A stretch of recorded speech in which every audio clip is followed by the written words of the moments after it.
Welcome to the 1000 GM sponsored new talk show, Talking Talent. I'm here with an exceptional talent, international master, Andy Woodward. Welcome to the show, Andy. How do you feel to be here? Thank you. I feel really good and excited to have a good time and talk. Awesome. Thanks for coming, Andy. I appreciate that. And you came on my show before last summer, and before you even earned your recent Grandmaster norm. So let's get started talking about some of your recent experience. First, our sponsor is 1000 GM, so I want everybody to know that. Go to the website, make a donation if you can, because 1000 GM is doing great work in the United States, and we would love if they can continue to do that for decades to come. Because hopefully we're providing norms to great norm seekers like Andy Woodward here. So Andy, let's start with that, with some of the tournaments that you played last year. How many 1000 GM events did you play last year? I think I played in full. Four. Wow. Yeah, Okay, that's a lot. I mean, how many events did you play in general last year? I'm just curious. probably quite a bit, like 15 or so. Not Wow, that's incredible. So wait, so what does that average to? Like two a month, three a month, probably about two. two and a half? Yeah. So that's pretty incredible. I mean, first, why are you playing so many events? Well, I'm just really like determined to get my GM title Great, and trying to work hard to get it. awesome, awesome. So you got the IM title, and last time we talked, you were at IM elect. That was confirmed by the FIDE Congress. Yeah. All right, big congratulations. First, how does it feel that you finally got the title, the IM title, and were confirmed by the Congress? What did that moment feel like? It felt great and because that I knew I would have it for the rest of my life, so that was Yeah, nice. yeah, and how long had you been working on that title? Like a year or so. Right, that's pretty great though to get it in a year. So now you're chasing your GM title. Mhm. Did you get your GM norm in a 1000 GM event? Yes. Awesome. What event was that? Hollywood Masters. Oh, okay, that was the one that I was at, Yeah. reporting and taking pictures and doing all the media for that. So that's exciting. And you got the GM norm. So let's break us down. Tell us how the event started, and all the way from round one. Okay. So in round one, I was paired against a strong Canadian. I am Raymond Kaufman, Okay, and it was a short battle, but I got pretty lucky and was able to win that game. awesome. And then the So second wait, so you round, beat a GM round one? I am. Oh, I am. I'm sorry. I'm sorry. Yeah, I am. My attention span, but I'm trying to get it. Okay, so Yeah. I am. Thank you. Uh-huh. And then second round, I played against Shelev Oberoi. Oh, okay. That's a GM for sure. He's like, no, FIDE Master. Oh, he's only an FM? Oh, okay. Yeah. Oh, I thought he was going to get there, but no, he's not. He's FM right now. Okay. Yeah. And Uh, then did you I win that was game? like I drew, but I was Draw. completely losing. And Oh, it was wow. he was like +6 or so. But I got really lucky and then he blundered in an in game and then it was a draw. Okay, that's great. And how do you stay in the game like that when you're just outright losing? I mean, of course I was pretty disappointed, but then at the same time, if you're winning, you get pretty excited and then you tend to lose focus and start to make mistakes. Yeah. So Okay. I was kind of on the good side of it, like there's nothing to lose anymore. You can Right. only you can only do better. So So did you I, just wait for your chance, or did you make complications? I was just waiting because he was just up two clean pawns and I was like completely losing. So I Wow. had no counter play. Okay, so but it must be disappointing to get outplayed maybe in the opening or middle game. Yeah. How did you bounce back from that game? Um, like The third round Yeah, or later in that game? The yeah, third going into the round, third round. I had white against Chiron Griffith, Okay. international master, and it was a tough game. I was like +2, and then I messed up, and later on it was around equal. But then I got into like a rook and knight against rook in game. I had the rook and knight, but it was too close to the 50 move roll, and I couldn't win. Oh, you can win it. Yeah. Is that a theoretical draw? Yes. Okay, so it's a theoretical draw, but you would press anyway to try to win, right? Yeah. Yeah, in case anybody doesn't know that the rook and knight endgame is very challenging because it's a theoretical draw. You know, it best play. But should you always press on as the stronger side? I mean, probably not, because usually it's like drosh, but usually most it depends on the level. At GM level, it'd probably just be a draw, but Yeah. then low levels, it would be good to press on for sure. Okay, Because that's good. That's really interesting. yeah, because anyone could blunder. So Right, because of any sort of blunder, and you can trick your opponent. Mhm. All right, so that's interesting. Then how did the rest of the tournament progress? And then in the fourth round, I had black against international master Evan Pollock, Hmm. and I got a pretty decent advantage out of the opening. I played Yeah. like a sideline, and then I got a advantage. He didn't know how to punish it, but I was pretty lucky that he didn't know because it's objectively a bad line. Yeah. After that, I got an advantage and then slowly went on to win. Wow, fantastic. So actually, I find that really interesting playing sidelines like this as a way to get your opponent out of their prep. Is that what you were doing? Yeah. How often do you play sidelines like that? Not very often, but it's mainly in must-win situations or Hmm. situations where like I feel like I really need to win that game. Yeah. So, So then, why did you play it against him? because I felt like if I don't win that game, then the tournament could just I would go, it would my performance would just go downhill. I would continue drawing and losing and not do good. That's interesting. So you're willing to take the risk to improve your rating and possibly earn a GM norm. Um, is that what separates some players from other players? Is that they're willing to take risks, or um, is there something special with the way that you play, or just something that excites you in doing that? It's it's probably something that would help make you a stronger player, but also it's probably also a personal thing because I don't really like draws. They're like really boring. So, Okay, yeah, yeah. yeah. Like do you have an incredible drive to win? Yeah. Where do you think that comes from? I don't know. I just feel like every game I just want to win. That's it. Okay, You okay, know? that's interesting. So you don't really know. You just really want to win. Yeah. Um, is it because you want to become a grandmaster? Yeah, because I'll be one step closer. So Yeah. So okay, so you win that game, and then when did you first think, oh, I have a chance at winning a GM norm? after the next round after this, Okay. the fifth round, I had white against Ilya Niznik. Oh wow. Ilya Niznik. Oh wow. You And played Nizhnik. yeah. We did a nice interview with him and Boros, Grandmaster Yeah. Dennis Boros, at the event. He was the top-rated seed. Yeah. Oh man! So how does it feel going into a game against the top-rated player in the tournament?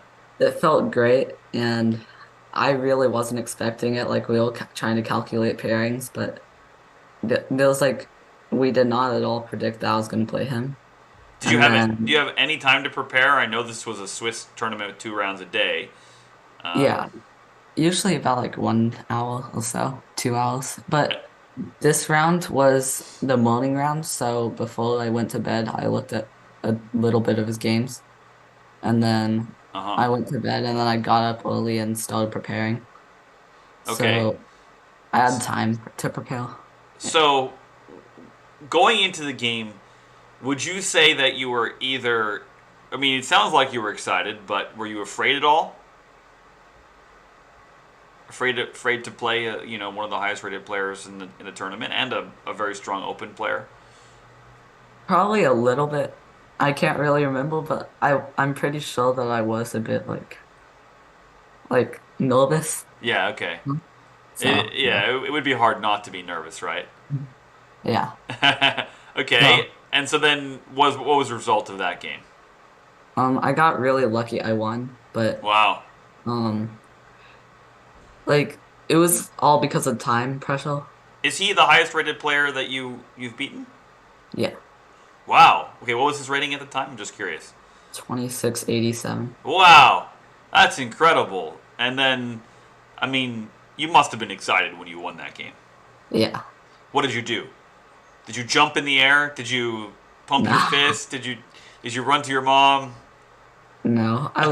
But I was really excited inside, so Okay, yeah. okay. Once I got to my room, I got pretty excited, but Yeah, maybe for non-chess players, do you think can you explain how you act after a game like that, especially after a win? You obviously don't want to rub it in your opponent's Mhm. face because it feels Yeah. bad for them to lose it. Uh-huh. Like what's the etiquette there?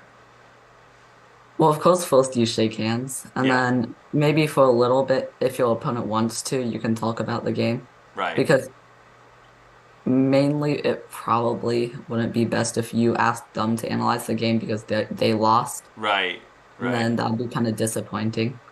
So they might want like a break to try and shake it off. right. And then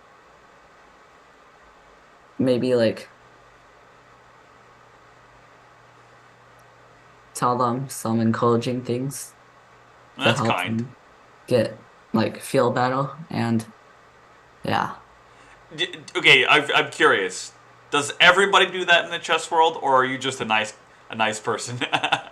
No, and I usually don't do it very much, Yeah. but I try to sometimes. Okay. All right. So then you got back to your room. Did you jump in the air then, or jump on the bed or something? No, but I was happy. I was definitely happy. Awesome. Awesome. Did you analyze the game right away? I'm just very curious. My game, like in my room. Yeah, with the game with Yeah. Nizhnik. Yeah. Yeah. Is that a common thing that you're just so excited about the game that you'll go analyze it right away? Yeah. Is it because it's fresh, or is it just a combination of you really are interested in seeing what's happening? Part of it it's fresh because I don't want to forget everything that I was calculating during the game Right. for my analysis. And then um part of it, yeah, I was just excited and I wanted to see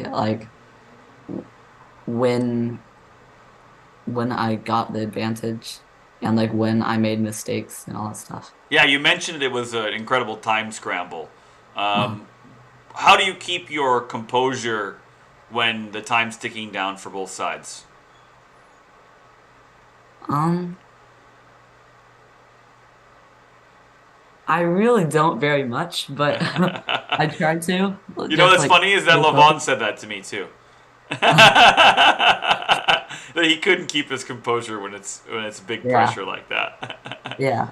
But mainly for that, it's just like speed chess, Right. um, Right. like practice and tips, knowledge on like how to manage your time when you're really low on time.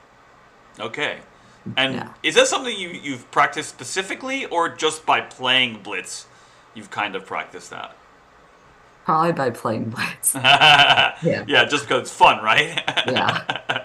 All right, that's great. Okay, so then you mentioned that you knew that you had a chance at a Grandmaster norm in the next round, I believe, round six. You said. Yeah, round six was the next Okay, one. so walk us through when you found that out. Um, well, I guess I just went to chess results and saw my performance rating was above 2600. Okay, So then I thought I'll just do my best, work hard, and see what happens. all right, And that's then, awesome. so yeah. I I mean, it was a pretty big international tournament. How did you know you were even playing enough players to meet the country requirements? I know you need five, or is that true for a Swiss? Super I actually Swiss. don't know. Okay, don't worry about Um, that question. We'll skip that. Because I think maybe in a Super Swiss you don't even have to have the country requirements, so no big deal. We don't need to get into technicalities of earning norms. yeah, I Um, think you need to play 3 GMs or something like that. yeah. That's it. Um, Mhm. okay, so let's move on though. So then you're playing really well at this point. You know you have a chance at a Grandmaster norm. Um, what what round did you earn the norm in? Did you earn it in 8 or 9? 9. Oh, the final round. Okay, Yeah. so just quickly tell us what happened 6, 7, and 8, and then we'll skip to round 9. Okay. So round 6, I had black against Lazaro Oh Bruzon. wow, you played Bruzone. Yeah. Oh man, that's amazing. Yeah. So you're He getting had the black, chance to play so some incredible players. So uh-huh. you had black, Yeah. and were you able to hold a draw? Yeah. But uh, I played really poorly and got a bad position out of the opening, but then he made one mistake and then I was able to capitalize on it. oh, awesome! That's But exciting. so that was lucky. And then at the end I probably could have kept pushing, but I mean, I was like, it's Ruzana and he used to be like 2,700. I just gotta accept the draw and keep Yeah, that's a great so result as black. uh, Um, okay, that's super interesting. If anybody doesn't know who Bruzone is that he's one of the honestly one of the strongest players in North America. mhm. Aside from the obvious, Fabi, Wesley, and Naka. Yeah. So that's a fantastic result. What about round 7? Round 7 I had white against Grandmaster Gulgeli Cantle. Yeah, so you got thrown into the shark tank here. Yeah. You're playing against all these grandmasters. Yeah. Okay, what happened in that game? I had white, so that's nice to have Yeah. white. And then he played an opening line that I hadn't looked at in like 5 months or so. Okay. So and then I didn't know how to play, but so I just played something random that Right. looked good. Right. So and then I got like a King's Indian solo structure. But then he let me do a small tactic to like get a space advantage. And then later on in the game, it was like he sacrificed his queen for a knight, rook, and pawn. Oh, interesting. And then so it was like an imbalance. And then he blundered like a intermediate move. I see. And And you won. then yeah. Wow. Amazing. So, So you're yeah. beating grandmasters in this tournament. You're Yeah. beating top seeds and strong grandmasters. So that was round what 7. 7, and then what happened in 8? Round 8, I had black against Grandmaster Victor Gazik. Man, you didn't get any breaks. Yeah. Yeah. Yeah, and this round I did not play well. Like Okay.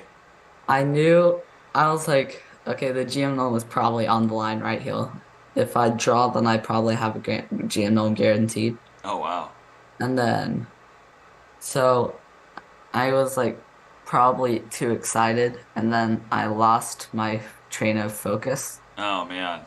And then that game went completely downhill. I got outplayed and like he played really well, and I lost that Okay. game. Wow. That's a big dip in your hopes. Uh-huh. Yeah. Did you think that? Oh no, now I don't have a chance, or did you know that you still had a chance for the GM norm? I knew I still had a chance, but I knew it was like really small. It was a really small chance now. Okay. So And did you have to win the last round to get the yeah, I GM? had to win. Wow. Yeah. That's intense. Yeah. Uh, especially since you got too excited in round 8. Yeah. Um, how did you bounce back? And then I'm assuming you won. Yeah. So in round 9, I had white against international master Zura Javakadze. Okay. He's a Georgian strong player. He has all of his GM norms. He just needed the rating. And if he won that game, he probably would. So it was like two-way. If I won, I would got my GM gnome. If he won, he would get like really close to 2,500. Wow. So that game was like, so that game was a game that we both didn't want to draw. Oh, So that was a good thing for me. yeah, for sure. So, yeah, that game, he played an opening that I prepared. So I got a decent position out of the opening. Oh, very nice. And then, How does that feel, by the way? Knowing you're preparing for the game, especially even with limited time, like in a Swiss tournament, you only had like an hour to prepare, probably. Um, how does it feel to get, the position that you're looking for? I mean, it felt pretty good. I was like down a pawn, but add compensation. So it, I mean, of course, everyone likes being in preparation still because they know they can't be doing something wrong. Yeah, does it give you an extra boost of confidence? Probably a little bit, yeah. Okay. But Yeah. then you still have to actually play. Yeah. You actually have to win. Right, So, right. Okay, and then how did you win that? um, it was like really intense and it was like a tactical middle game. Hmm. And then he spent a bit too much time and then got under time trouble and blundered like a rook or something. I see, I see. Well, that's nice. Yeah. What about, so what did you think in the moment that he blundered the rook? I was like, okay, to tell the truth, I was like, I know I did it, but now at that time, I was like trying to make sure that I wouldn't mess up. Yeah. But at the same time, I was trying to like keep my facial expressions from being like too like wild. So, yeah, because I was really excited. So Oh, that's awesome. That's awesome. No, that's really great. I mean, I love the fact that you're trying to be professional here. Um, and is that the main reason why you would try to control your facial expressions, or is there any other reasons? probably because my opponent would be quite disappointed. And he Yeah. was a good friend of mine. Oh, I So see. yeah. How does it feel to beat a friend like that?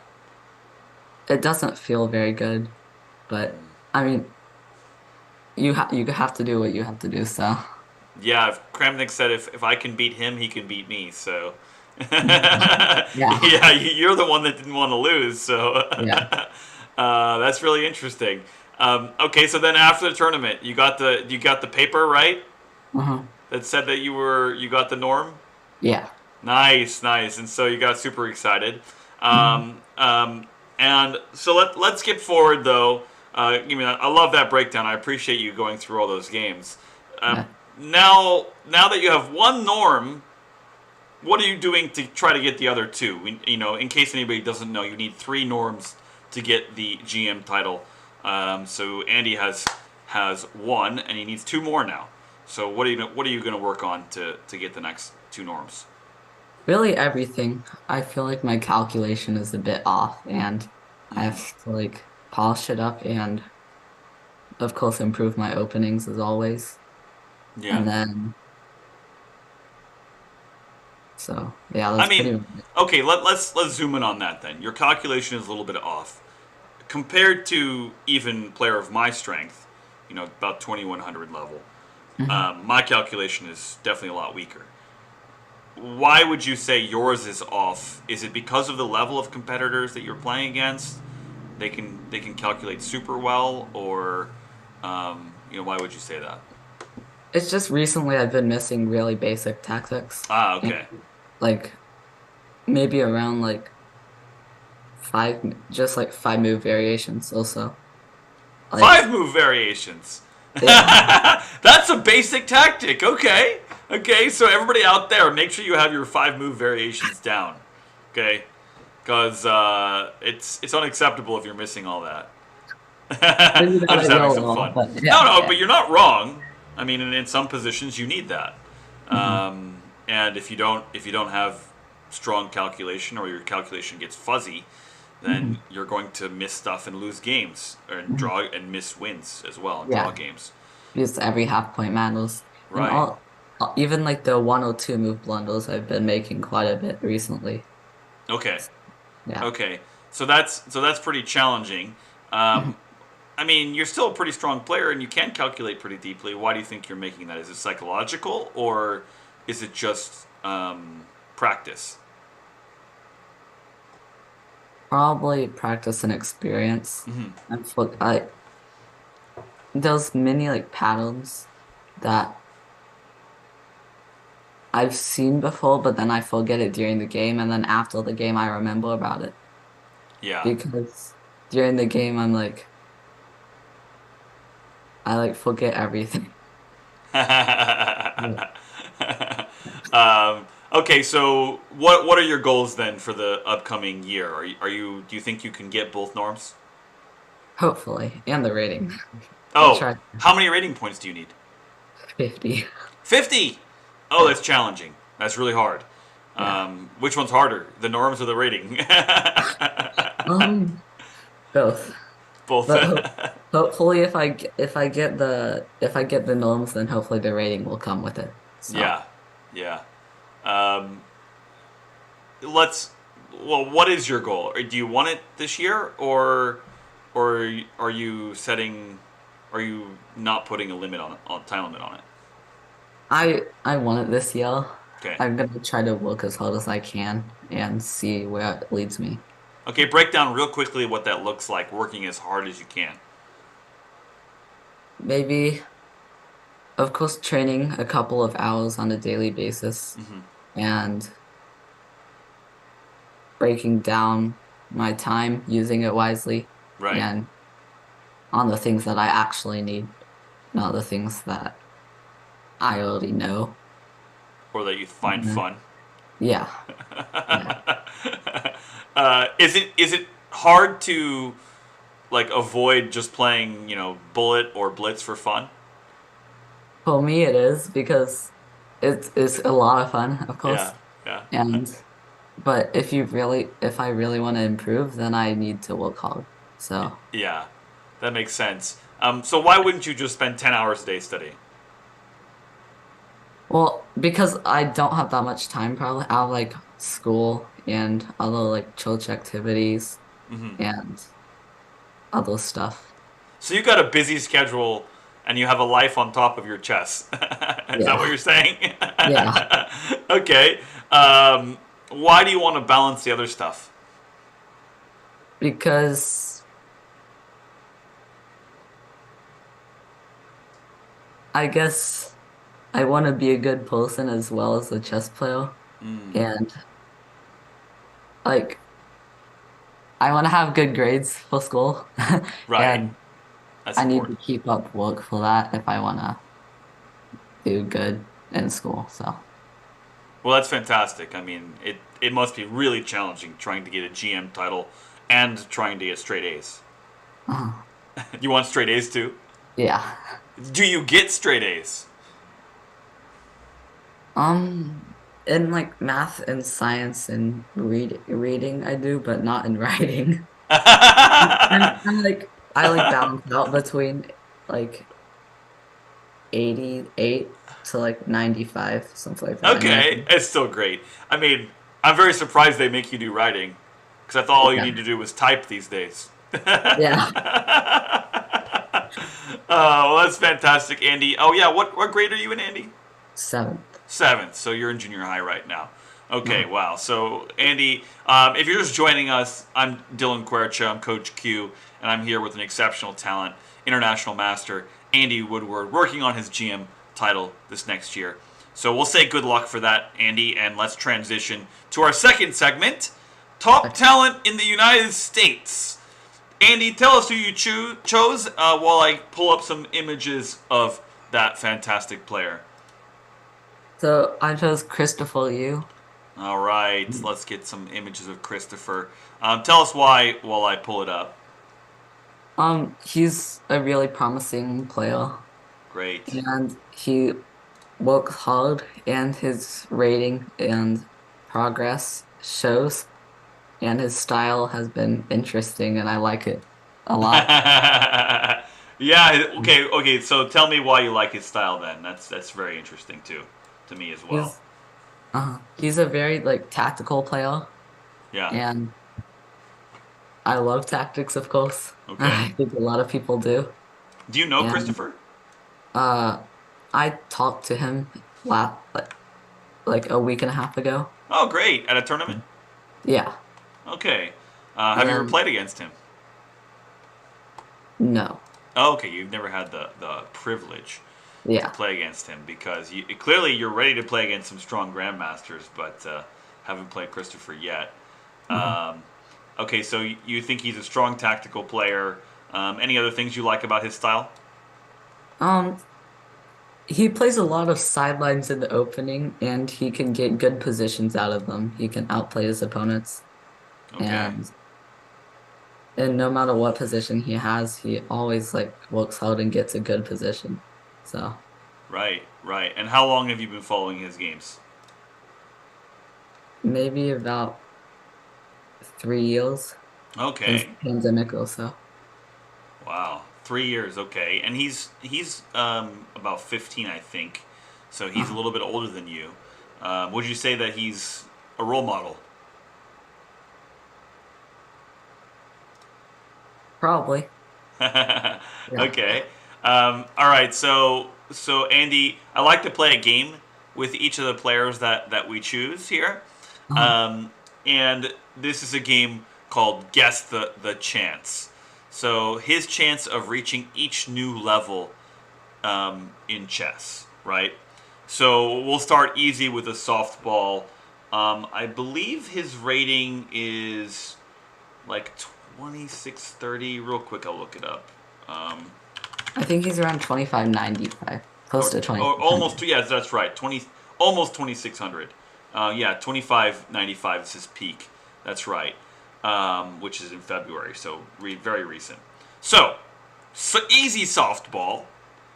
What is his chance of reaching 2600? 100%. Okay, that was my same answer. So you can Yeah. see how it works, and I'll say mine in my head. And obviously it's just a guess, so it's just Uh-huh. for fun, really. But we can also look back in a few years and see if Uh-huh. we were right about our predictions, which then you'll look Yeah. like a sage. All right, so 2600 is almost guaranteed, right? 2595, yeah. He'd have to quit basically very Yeah. soon for Yeah. any reason, but still, like, it's unlikely that he'll quit like that. So let's go to the next level. Let's just do 2650. Maybe like 70, 80%. 80%. Okay, Yeah. okay. And why wouldn't you say 100%? It depends because usually people at around that level they either flatten out or they improve. Right.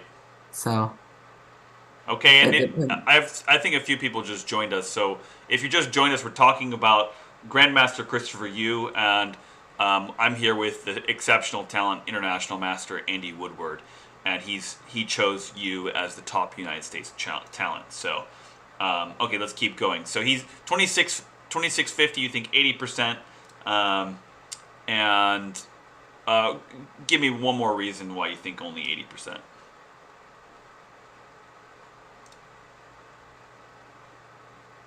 Maybe I guess if you want to get like exceptionally strong, Hmm. openings are gonna start to get really be a really big part of your training. Right, right. And of course, he has like a good opening repertoire. But if you want to get like r really, really high, then you're gonna need a really good opening repertoire with like hundreds to thousands of files. So Okay, and obviously you're still chasing the Grandmaster title, but at as your rating increases, how much harder is it to get wins? um, well, it depends on who I'm playing, of course, Yeah, because as I'm improving, I could be playing against like 2000s. At the same time, I could be playing like higher level players. So right. it's probably gonna get a bit harder. Yeah, I guess how hard is it to gain the points? Because when you beat a 2,000 rated player, you don't gain hardly anything, Yeah. and then you know it's just harder to beat someone harder than you, right? Uh-huh. All right, let's go to the next level. Okay. 2,700. What are Christopher Yoo's odds of reaching 2,700? And keep in mind, there have probably been about 50 people worldwide that are living that have done that. And currently, I think there's like 34 currently.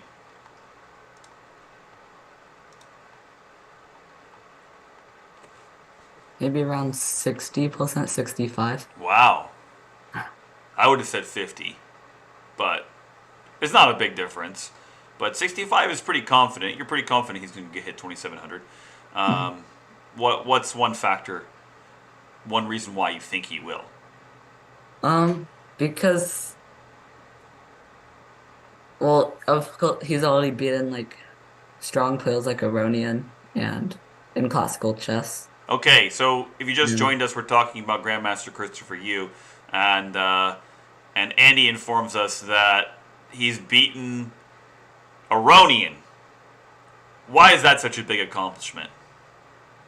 because Iranian's like really, really strong and um he's been one of the top players in the world for the past like many years, like maybe decade. I don't know. Okay, Because and I haven't really followed chess for very long. right, But and for even the layman, beating one strong player won't get you higher in the rankings, not that much higher. What type of things does he need to do to actually do that, though? to get higher in the Yeah, rankings. yeah, to get to At my 2,700. level, even just to get to 2700. Yeah. Does he need a level of consistency that is very hard to achieve? Probably, yeah. Usually around this level from like 2500 to 2700 Mhm. is usually, of course, you're gonna have some like down pits couple of months. You're gonna drop quite a bit. Right. Not much, but maybe a couple like 20 points. But then overall it'll slowly be going uphill. Okay. So let's advance to the next step in the career. Assuming he can make 2,700, if he does, then he'll be in line to win the U.S. Championship. What are his odds of winning the U.S. Championship, which I consider at this point World Championship light, because we have so many of the strong players, top 10 players playing in the U.S. Championship.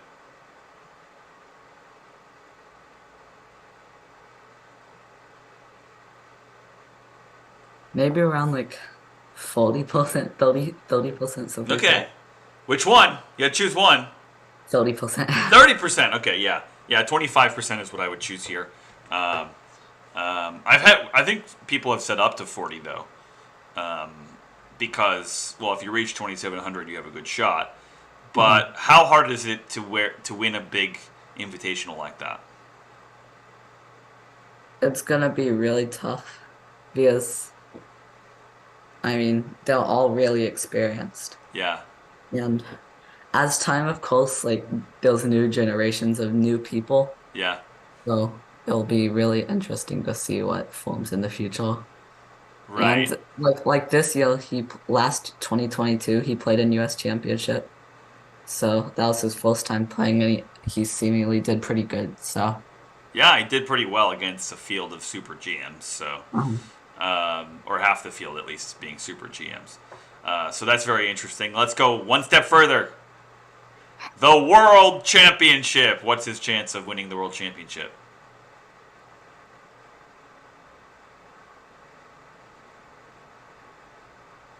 maybe like 10%. Okay, I was gonna go 5. But I've had other people on here talking about Christopher, so I'm a little bit tainted by that. Uh-huh. Okay, 10% is pretty optimistic actually, because it's super hard to even qualify for the World Championship. Mhm. Why would you say 10%? Like I guess, like I was saying earlier, there's gonna be a new generation of new players. So Hmm. as time goes on, those people are gonna be at different levels. Right. And If you can just play consistently at that level, then you'll be able to do it, probably. Oh yeah, and you had a runner up, by the way, or someone that you thought was pretty comparable to Christopher. Do you want to mention that person before we move on? It was Mishra. Okay, Um, Abu Manu Mishra, right? uh, Okay, the one of the youngest grandmasters of all time, right? World's youngest grandmaster. World's youngest grandmaster of Yeah. all time. I knew that, Yeah. but I was second guessing myself. That's a massive accomplishment. Um, why? I guess there's no reason to say why.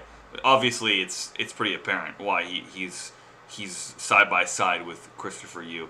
Um, that's very interesting. So we'll see how they do in the coming future. Let's Yeah. move on to worldwide talent. And you chose somebody that I think a lot of people don't really know.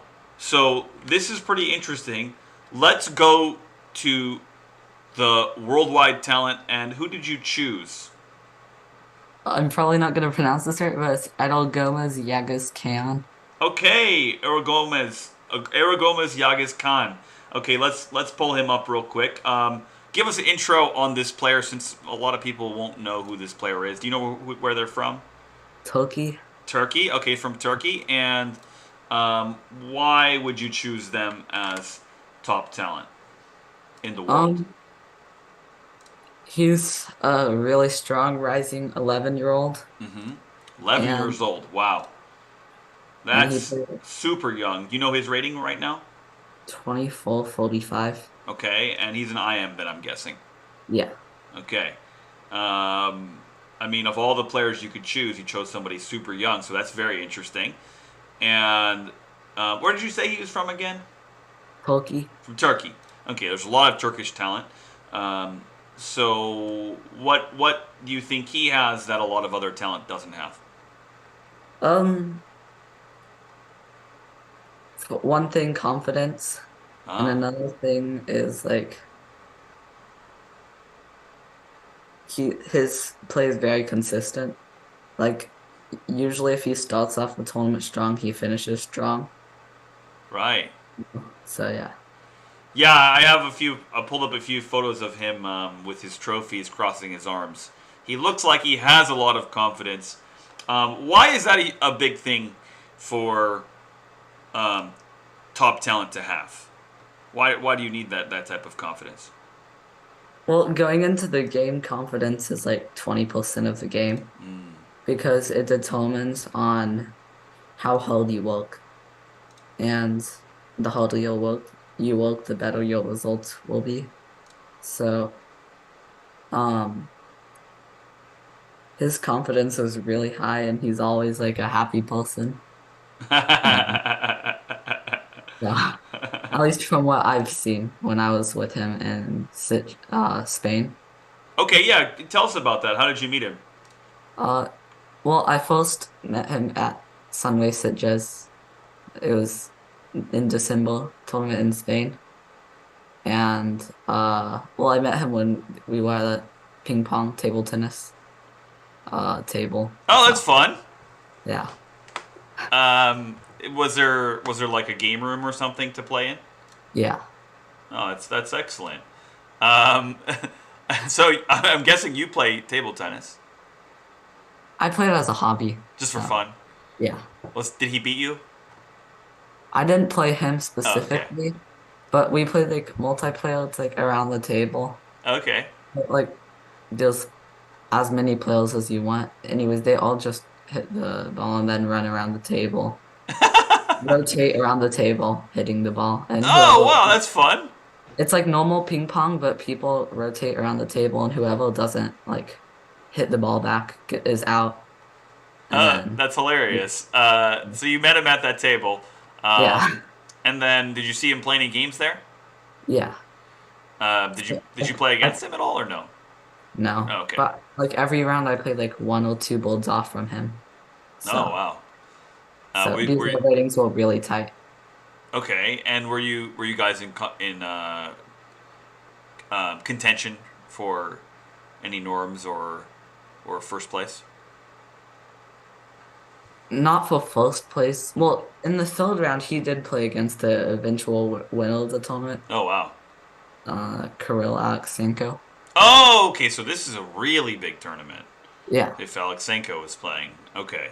So we're talking about you know very strong grandmasters playing. Uh-huh. Is Alexenko 2700? I can't remember. I think he is, right? He was like 2687 at the time, but after that tournament, he jumped like 25. Right. Mm. Okay. This is say the name of the tournament again one more time. Sunway Sitges. Okay, yeah. So Sunway Stitch is a huge event. Was it exciting to play that? Yeah. Nice. That's This- excellent. the hotel was really nice and it was beautiful view. Oh, It was that's awesome. along the coast of the Mediterranean. So, So, I wish I knew how to say his name properly. I feel like I need to really quick wiki it. Hold on. I need to. I it's a very tough Turkish name to say, everybody. So please don't blame me or put me in front of the Twitter mob.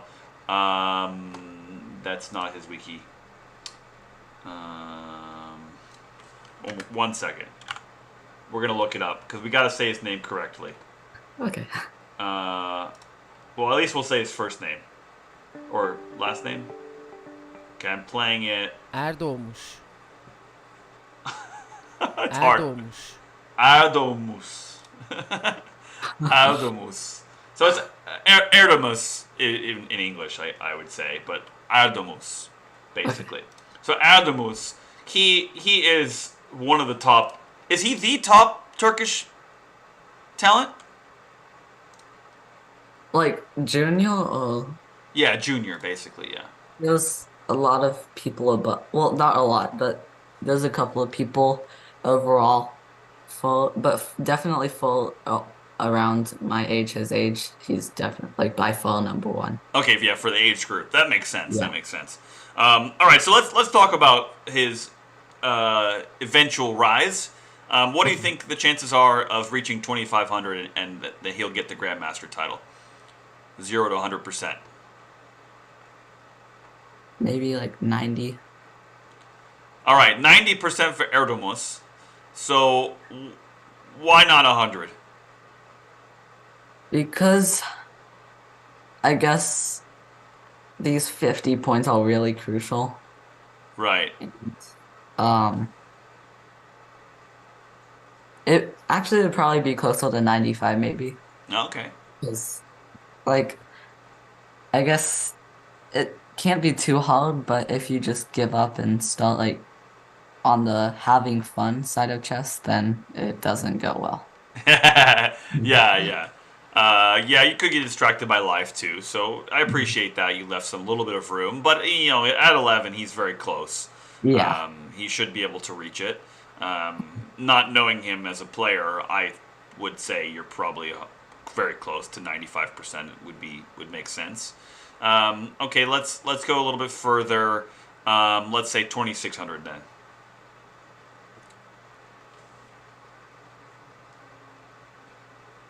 Maybe around 75%. 75%. That's still Yeah. pretty good. That's really, really good. Yeah, I mean, it's probably the same reasons you would say for the 95%. Yeah. Let's go 2,700 then. Maybe like 40%. Okay. Yeah, I mean, it's just so hard to reach 2,700. I would Yeah. say 25% not knowing him. Just because so Yeah. few players in the world can get there. Yeah. Okay, so 40%. So we're going up the ladder, and let's say qualifying for the candidates tournament. What do you think his chances of qualifying ever in his life for the candidates tournament? Maybe 10 to 15%. Okay, now that's a significant drop. Why do you think it's that much lower? It's still a good chance. I mean, if you tell Yeah. me I have 10 to 15% chance of qualifying for the candidates, I'd be very excited. Yeah. Which I have 0% chance. So, um, so 10 to 15 is very good, but it's also a lot lower than 40%. So, why do you say 10 to 15%? I guess it would be like closer to like five, but there's di many multiple different ways to get in, like Yeah. through through like FIDE Grand Swiss Right. and the Grand Prix. So there's a lot of tournaments to get in through. But yeah, I think the consistency could help him a lot if he keeps it up. Yeah. And he's very young, so he will have a lot of chances, a lot of big tournaments to play Mhm. to get in there. Okay. Yeah, Let's say he wins the candidate. Oh, wait, no, wait. We can't skip winning. What are his chances of winning the candidates tournament?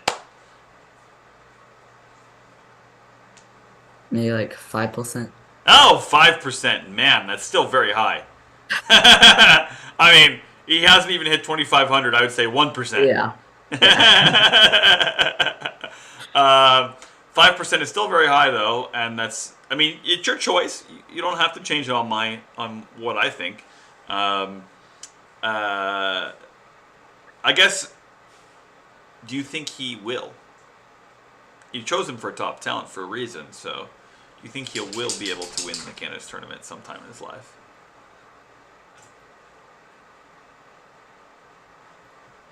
Maybe. That's a Probably very nice very, diplomatic answer. very, very like tiny chance, of course. Yeah, But yeah. I don't know if he'll make it through to the world champion, but maybe around candidates. Maybe around like third place in candidates. Okay, that's still Something pretty like that. good. That's pretty incredible Yeah. if you get to that level. All right, let's say world championship. What's his chances of winning the world championship? Maybe like 0.5%. Yeah, it's very tough. So yeah, I mean, point 0.1, point 0.5 Something like does that. no big difference really. Yeah. So that's pretty fun. It's all in fun, everybody too. Just in case anybody is like, oh, why don't you like this kid so much? I mean, it's so hard to become world champion, right? Only one person can be at a time, and right now the cycle is every 2 years. So Yeah. every 2 years, someone has a chance, and especially when there's someone very strong like Magnus. Magnus didn't give anybody a chance for 10 years. So Yeah. how hard do you think it is to reach the world championship, Andy, and to win it? Like extremely hard. Oh, sorry about It that. like takes complete effort. All the like Stop. support takes support and help and work. No, So I'm glad I asked that question because the support and help doesn't get focused on very much. Why would you say that? Let's say I'm so bad with his name. His name is very hard to say. Oh man, I don't want to get it wrong either. Erdogmus. Sorry about that, Erdogmus. Um, why do you think he would need a strong team? because I guess it also makes you feel like you have people that have like people have your back. Yeah, If like you get disappointed, people can help you bounce back and get very good. feel better. And like I realized that in the United States, like there's not as much like team chess as in like European and Asian countries. Oh, They that's like interesting. all work as a team. Like mainly like the Indian youngsters, they all have like they all work together and train together. Yeah, And that you can tell that they work hard by their results. that's So fantastic. I appreciate that note. You think it's a cultural difference? America is more individualistic and India is more yeah. cooperative, or is it just the specifics of what coaches are there and uh, the players that they Pro- have? Probably it's just like the culture and things that they do and the things that they've been doing over the past years. So Okay, we got to wrap up soon here, but I want to say, would you want that kind of culture where you work more as a team? I mean, I would love it, of course, because and I'm sure as you go on, it's gonna be more like that in your chess career. So Why? because I guess as you get stronger, you get like sponsorship and like the Olympiad sort of thing, team tournaments, people are supporting you. and helping you work hard and feel better. So Okay. So, Andy, are you playing any 1000 GM events coming up? yeah, I'm playing in Splash or something Okay. in like 2 weeks or so. All right, look for Andy in the Spring Splash in just a few weeks. It'll be broadcasting on chess.com and Lead Chess. And hopefully, I'll do some recaps from your games, Andy. And good luck in getting your Grandmaster title this coming year and accomplishing an amazing feat. Yeah, thank you. You're welcome. Any last words for your fans or anybody else? No, not much. Not for your mom. Uh, not, You don't want to not. say hi, mom? Just having some fun. Okay. All right. Well, thank you, Andy, for joining us. I'm Coach Q, and I've been talking to an incredible talent, international master Andy Woodward, on the 1000 GM sponsored talk show, Talking Talent. So please go to 1000gm.com and make a donation today if you want to support the show or want to support what 1000GM is doing. They're a 501c3 nonprofit, so we appreciate any support. And until next time, this has been Talking Talent.